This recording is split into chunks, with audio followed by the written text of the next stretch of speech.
Welcome to Shivaji studio. ఈ రోజు మన టాపిక్ తమిళనాడులో సూపర్ స్టార్ విజయ్ స్థాపించినటువంటి టీవీకేకి సంబంధించినటువంటి ఆవిర్భావ సభ గురించి, ఆ పార్టీ యొక్క లక్ష్యాలు, సిద్ధాంతాల గురించి నాకు అర్థమైన విషయాన్ని మీకు అర్థమయ్యే విధంగా వివరించే ప్రయత్నం చేస్తా. మీకు ఈ వీడియో నచ్చినట్లయితే లైక్ చేయండి, షేర్ చేయండి, ఛానల్ మాత్రం సబ్స్క్రైబ్ చేసుకోవడం మర్చిపోవద్దు. ఇక వివరాల్లోకి వెళ్తే, ముందుగా సభ ఏ విధంగా జరిగిందంటే అంగరంగ వైభవంగా ఈ మధ్య కాలంలో తమిళనాడులో కని విని ఎరుగని రీతిలో మిగిలిన పార్టీలు ఉలిక్కి పడేలాగా సూపర్ స్టార్ విజయ్ స్టామినాను ప్రతిబింబించేలాగా నభూతో న భవిష్యత్ అన్నట్లు మహానాడు నిర్వహించడం జరిగింది. సో సినిమా భాషలో చెప్పాలంటే మీటింగ్ మాత్రం సూపర్ హిట్. ఈ మీటింగ్ ద్వారా విజయ్ ఇతర పార్టీలకు తన బల ప్రదర్శనను చాలా బలంగా చాటి చెప్పాడు. మిగిలిన పార్టీలు నిజంగా ఉలిక్కి పడ్డాయి అంటే అతిశయోక్తి కానే కాదు. ఇక అసలు విషయానికి వస్తే, మీటింగ్ కి వచ్చిన వాళ్ళందరూ ఓట్లు వేస్తారు అని అనుకుంటే లేటెస్ట్ ఉదాహరణ ఆంధ్రప్రదేశ్ మాజీ ముఖ్యమంత్రి జగన్మోహన్ రెడ్డి గారు. సిద్ధం సభలకు వచ్చినటువంటి జనం మొత్తం ఓట్లు వేసి ఉంటే ఆయన చెప్పినట్లు 175కు 175 సీట్లు వచ్చి ఉండాలి. కానీ వచ్చింది 11 సీట్లు. కాబట్టి నేను చెప్పేది ఏమిటంటే, తెల్లంగా ఉన్నవన్నీ పాలు కాదు, మీటింగ్ కి వచ్చిన వాళ్ళందరూ ఓట్లు వేయరు.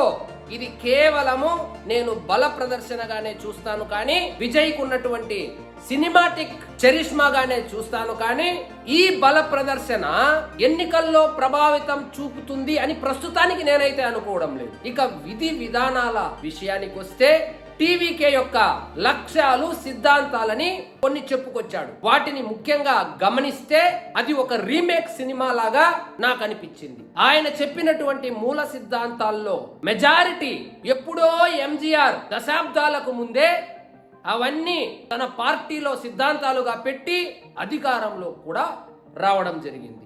అంటే టీవీకే మూల సిద్ధాంతాలు ఎంజీఆర్ స్థాపించినటువంటి ఏఐఏడిఎంకే సిద్ధాంతాలు అంటారో, లక్ష్యాలు అంటారో, జెండా అంటారో, అజెండా అంటారో, కానీ సిమిలర్ గా ఉన్నట్లు నాకు అనిపించింది. ఇవి కాకుండా మరికొన్ని ఆసక్తికరమైన విషయాలు ప్రస్తావించడం జరిగింది. Decent approach, decent attack. ప్రత్యర్థి పార్టీల మీద డీసెంట్ గా అప్రోచ్, డీసెంట్ గా అటాక్ చేయడం అన్నట్లు చెప్పుకొచ్చాడు. ఈ డీసెంట్ అప్రోచ్, డీసెంట్ అటాక్ అనేది అల్ట్రా డిజాస్టర్ మోడల్. ఉదాహరణకు ఆంధ్రప్రదేశ్ లో 2019 ప్రాంతంలో పవన్ కళ్యాణ్ చేసినటువంటి ఈ డీసెంట్ అటాక్, డీసెంట్ అప్రోచ్ అనేది వికటించి కేవలం 1 సీటు మాత్రమే వచ్చింది. ఆఖరికి ఆయనే 2 చోట్ల ఓడిపోవలసి వచ్చింది. ఆ డీసెంట్ అటాక్, డీసెంట్ అప్రోచ్ ని పక్కన పెట్టి చొప్పు తీసుకొని తిరగబడితే స్ట్రైక్ రేటు 100% వచ్చింది. కాబట్టి ఈ డీసెంట్ అప్రోచ్, డీసెంట్ అటాక్ అనేది కాంటెంపరీ పాలిటిక్స్ లో డిజాస్ట్రస్ మోడల్. మరి ఎందుకు ఎంచుకున్నాడో నాకు తెలియదు, ఎవరు సలహాలు ఇచ్చాడో నాకు తెలియదు, కానీ ఇది తమిళనాడులో వర్కౌట్ అవుతుందా అంటే ఆంధ్రాకు అమ్మా మొగుడు లాగా ఉంటుంది ఇక్కడ రాజకీయాలు. కాబట్టి ఆ డీసెంట్ అప్రోచ్, డీసెంట్ అటాక్ అనేది తమిళనాడులో కూడా వర్కౌట్ అవ్వదు.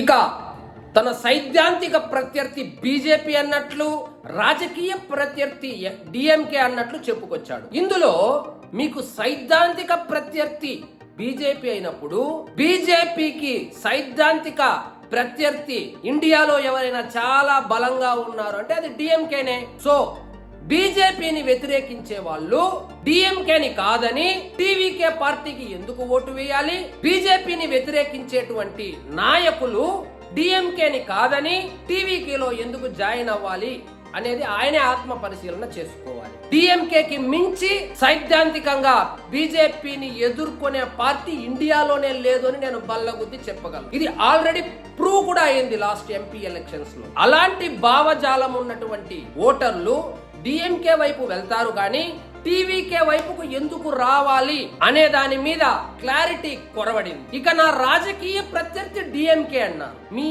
రాజకీయ ప్రత్యర్థి డిఎంకే అయినప్పుడు మీకన్నా బలంగా, సంస్థాగతంగా డిఎంకేని ఎదుర్కోగలిగినటువంటి పార్టీలు 3 డజన్లు ఉన్నాయి తమిళనాడులో. దాదాపు 36 పార్టీలు ఉన్నాయి. ఆ పార్టీలను కాదని, ఉదాహరణకు ఏఐడిఎంకేను కాదని, ఇప్పుడిప్పుడే ఎదుగుతున్నటువంటి బీజేపీని కాదని, కొత్తగా పెట్టినటువంటి టీవీకేకి ఓటరు ఎందుకు ఓటు వేయాలి అని చెప్పడంలో క్లారిటీ లోపించింది అని నాకు అనిపించింది. మరొక విషయము, మద్యపాన నిషేధము, డ్రగ్స్ రహిత రాష్ట్రం వరకు ఓకే గాని మద్యపాన నిషేధం గురించి కూడా ప్రస్తావించారు.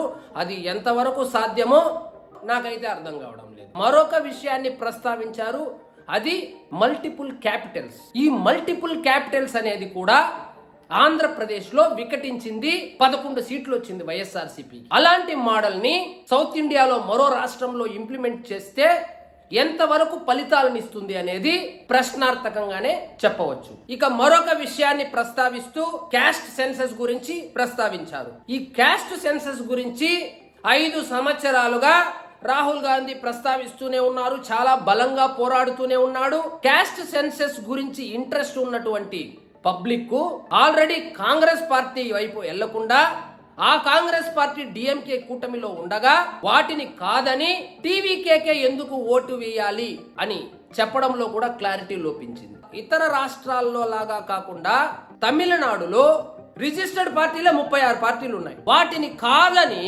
టీవీకే వైపుకు ఎందుకు ఆకర్షితులు కావాలి అని చెప్పడంలో బహుశా విజయ్ విఫలమయ్యాడు. మేబీ ఇది మొదటి మీటింగ్ కాబట్టి రాబోయే మీటింగ్లలో ఇంకొంచెం క్లారిటీ ఇస్తాడని నేను భావిస్తున్నాను. ఇక అసలు విషయానికి వస్తే మీటింగ్ మొత్తం సారాంశం ఏమిటంటే, తను కొద్దిగా ఏఐడిఎంకేతో పొత్తులో వెళ్లే అవకాశం కనిపిస్తున్నట్లు నాకు అనిపిస్తుంది. ఎందుకంటే తమిళనాడు రాజకీయాల్లో పొత్తులు అనేది కామన్. పొత్తు లేకుండా ఏ పార్టీ ఎన్నికల బరిలోకి దిగదు. విజయ్ కూడా ఏదో పార్టీతో పొత్తులోనే వెళ్తాడు. కానీ నిన్న మీటింగ్ మొత్తాన్ని నిశితంగా గమనిస్తే కొంచెం ఏఐడిఎంకే వైపు ప్రయాణిస్తున్నట్లు నాకు అనిపిస్తుంది.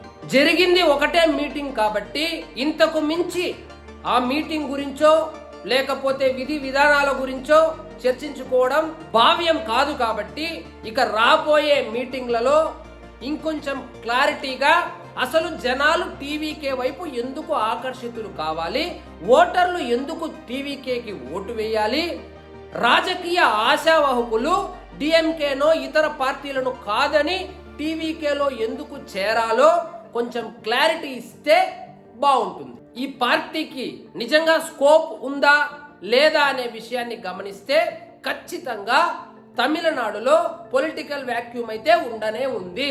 దానిని విజయ్ ఎంతవరకు క్యాప్చర్ చేయగలుగుతాడో అనేది పూర్తిగా అతను వేసే ఎత్తుల మీద, పై ఎత్తుల మీద, జిత్తుల మీద, వ్యూహాల మీద, ప్రతి వ్యూహాల మీద ఆధారపడి ఉందే కానీ ఇప్పటికిప్పుడు చెప్పడం అయితే ఖచ్చితంగా అసాధ్యం. మిగతా పార్టీలకు, మిగతా రాజకీయ నాయకులకు విజయ్కు ఉన్నటువంటి తేడా ఏమిటంటే వయసు.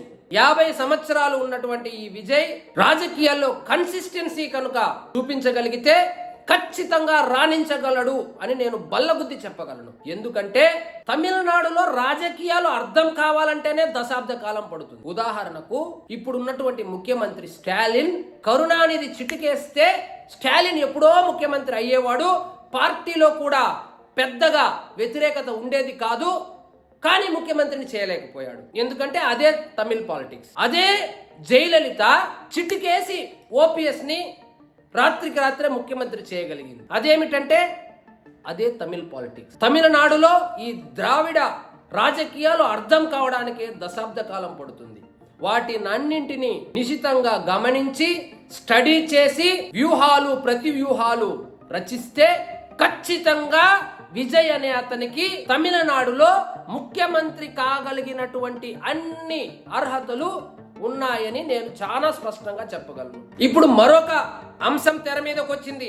అదేమిటంటే టీవీకే ఏ పార్టీ ఓట్లను చీలుస్తుంది అని. టీవీకే పార్టీ ఏ పార్టీ ఓట్లను చీలుస్తుందో కాసేపు పక్కన పెడితే, టీవీకే పార్టీ వలన బీజేపీ పార్టీకి నెత్తిన పాలు కాదు పాయసం పోసినట్లయింది. ఎందుకంటే టీవీకే పార్టీ అనేది ఒకవేళ బీజేపీతో పొత్తులో పెట్టుకున్నా బీజేపీకే ఉపయోగం. బీజేపీతో పొత్తు పెట్టుకోకుండా ఇతర పార్టీలతో పొత్తు పెట్టుకున్నా కూడా బీజేపీకే ఉపయోగం. విజయ్ చీల్చపోయేది ముమ్మాటికి బీజేపీ వ్యతిరేక ఓటే కానీ బీజేపీ ఓటు కానే కాదు.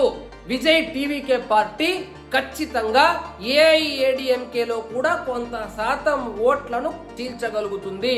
ఇక డిఎంకే విషయానికి వస్తే విజయ్ 10 ఓట్లు చీలిస్తే అందులో దాదాపు 6 ఓట్లు డిఎంకేవే అయి ఉంటుంది అని నేను చాలా గట్టిగా చెప్పగలను. ఎందుకంటే విజయ్ ఫ్యాన్స్ లో దాదాపు 90% మంది డిఎంకే పార్టీకి సంబంధించిన వాళ్ళే కావడము, సామాజిక సమీకరణాల దృష్ట్యా డిఎంకేని ఆదరించే, డిఎంకే వెనుక ర్యాలీ అవుతున్నటువంటి సామాజిక వర్గాలను విజయ్ చాలా ఈజీగా ప్రభావితం చేయగలడు అని నాకు అనిపిస్తుంది. స్వతహాగా క్రిస్టియన్ కావడం చేత, క్రిస్టియన్ ఓట్లు చెప్పుకోదగ్గ రీతిలో తమిళనాడులో ఉండడం చేత, ఆ క్రిస్టియన్ కమ్యూనిటీ మొత్తం డిఎంకేకి ఓటు బ్యాంకుగా ఉండడం చేత ఖచ్చితంగా విజయ్ క్రిస్టియన్ ఓట్లలో చెప్పుకోదగ్గ రీతిలో చీలిక తీసుకుని రాగలడు.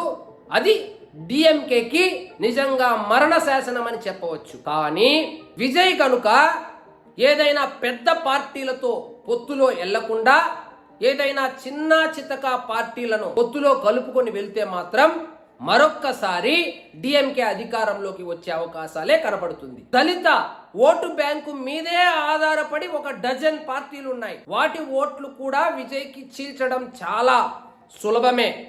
కానీ డిఎంకే ఓటు బ్యాంకును చీల్చాలి అంటే డిఎంకే ఉన్నటువంటి ఎకో సిస్టమ్ ను ఎదుర్కొని వ్యూహం పన్ని రాజకీయ పరిణితితో వెళ్తే తప్ప డిఎంకే ఓటు బ్యాంకును అనుకున్నంతగా టీవీకే చీల్చలేదు అని నేను ప్రగాఢంగా నమ్ముతున్నాను. ఇక్కడ మనం ఇంకో విషయం ప్రస్తావించుకోవాలి. కేవలం దళిత ఓట్లు, కేవలం క్రిస్టియన్ ఓట్ల మీదే ఆధారపడి ఉన్నటువంటి చాలా పార్టీలు, చిన్న పార్టీలు తమిళనాడులో ఉండడం చేత ఈ టీవీకే పార్టీ అనేది ఆ పార్టీలకు కంటి మీద కునుకు లేకుండా చేస్తుంది అని మాత్రం నేను చాలా స్పష్టంగా చెప్పగలను. ఒకవేళ వాళ్లతో కూటమి కట్టి ఏదైనా ఒక పెద్ద పార్టీతో కలిసి ఎన్నికల బరిలోకి దిగితే కనుక విజయ్ వచ్చే ఎన్నికల్లోనే చాలా బలంగా ప్రభావం చూపగలడని నేను చెప్పగలను. సో సూపర్ స్టార్ విజయ్ రాజకీయ ఆరంగేటం చేసేశాడు, మహానాడు నిర్వహించేశాడు. కానీ జనాల్లో స్పందన ఏ విధంగా ఉంది అని గమనిస్తే చెన్నైలో మాత్రం ఆ పార్టీకి స్పందన నామమాత్రంగానే కనిపిస్తుంది. చెన్నైలోనే నామమాత్రంగా కనిపిస్తుంటే ఇక రూరల్లో ఏ విధంగా ఉంటుంది అనేది మీ ఊహకే వదిలేస్తున్నాను. ఇక కన్క్లూషన్ ఏమిటంటే విజయ్ ఖచ్చితంగా ఏఐఏడీఎంకేతో పొత్తులో వెళ్ళబోతున్నాడు అని నేను చాలా స్పష్టంగా చెప్పగలను. అందులో బీజేపీ కూడా వస్తుందా రాదా అనేది మరి ఆయన మోడీ మస్తాన్ మోడల్ అని విమర్శించాడు కదా అనుకునేరు. రాజకీయాల్లో ఏమైనా జరగవచ్చు. ప్రస్తుతానికైతే ఆయన అప్రోచ్ ఏఐఏడీఎంకేతో పొత్తులో వెళ్లే విధంగానే కనబడుతుంది. దానితో పాటు మిగిలిన కలిసొచ్చే పార్టీలను కూడా కూటమిగా చేర్చుకొని వచ్చే ఎన్నికల్లో బరిలోకి దిగుతాడు అని నాకు అనిపిస్తుంది. ఇక్కడ మరొక విషయాన్ని మీకు ప్రస్తావించాలి. తమిళనాడు రాజకీయాల్లో దశాబ్దాలుగా ఏ కొత్త పార్టీ కూడా చెప్పుకోదగ్గట్టుగా రాణించిన చరిత్రే కనబడడం లేదు. కాబట్టి టీవీకే యొక్క భవిష్యత్తు విజయ్ యొక్క పొలిటికల్ కన్సిస్టెన్సీ మీదే ఆధారపడి ఉందని నేను చాలా స్పష్టంగా చెప్పగలను. ఇక్కడ కన్సిస్టెన్సీకే ప్రాధాన్యత ఇస్తారు. సిద్ధాంత పరంగా చాలా క్లారిటీగా ఉండాలి, కన్ఫ్యూజన్ ఉండకూడదు. ఈ డీసెంట్ అప్రోచ్, డీసెంట్ అటాక్ ఇక్కడ పనికిరాదు. డైరెక్ట్ అటాక్ నే ఇష్టపడతారు. ఇక్కడ సిద్ధాంత పరమైనటువంటి రాజకీయాలనే ఆదరిస్తారు. పార్టీ యొక్క సిద్ధాంతాలు, లక్ష్యాలు చాలా క్లియర్ గా ఉండాలి. నిన్న మొత్తం మీటింగ్ లో కనీసం ఏ పార్టీ పేరు కూడా చెప్పేటువంటి సాహసము విజయ్ చేయకపోవడము నిజంగా అందరినీ ఆశ్చర్యానికి, ఆవేదన కూడా గురి చేసిందని నేను చెప్పగలను. ఈ ఒక్క సభతోనే అద్భుతాలు ఏమీ జరగవు. ఇక మీదట విజయ్ వేసేటువంటి ఎత్తులు, పై ఎత్తులు, వ్యూహాలు, ప్రతి వ్యూహాల మీదే టీవీకే యొక్క భవిష్యత్తు, విజయ్ యొక్క రాజకీయ భవిష్యత్తు ఆధారపడి ఉంది. రాజకీయ అజ్ఞానం ప్రదర్శించి ఎలాగంటే అలా జతకట్టి ఎవరితో పడితే వాళ్ళతో పొత్తుల్లోకి వెళ్ళిపోయి విజయ్ గనుక వచ్చే ఎన్నికల్లో పోటీ చేస్తే ఉదయానిధి స్టాలిన్ ముఖ్యమంత్రి అవ్వడం మాత్రం పక్కా. సో డిఎంకేని దెబ్బ కొట్టాలి అంటే ప్రతి వ్యూహము పకడ్బందీగా రచించుకొని ఎన్నికల బరిలోకి దిగితేనే విజయ్ పార్టీకి కానీ విజయ్కి కానీ రాజకీయ భవిష్యత్తు ఉంటుందే కానీ రాజకీయ పరిణితి ప్రదర్శించకపోతే మరొక్కసారి డిఎంకే అధికారంలోకి వచ్చే అవకాశాలే కనబడుతుంది. ఈసారి డిఎంకే అధికారంలోకి వస్తే ఉదయానిధి స్టాలిన్ ముఖ్యమంత్రి అయ్యే అవకాశాలే ఎక్కువగా కనిపిస్తుంది. ఇదండి ఈ రోజు మన టాపిక్. మీకు ఈ వీడియో నచ్చినట్లయితే లైక్ చేయండి, షేర్ చేయండి, ఛానల్ మాత్రం సబ్స్క్రైబ్ చేసుకోవడం మర్చిపోవద్దు. జై హింద్.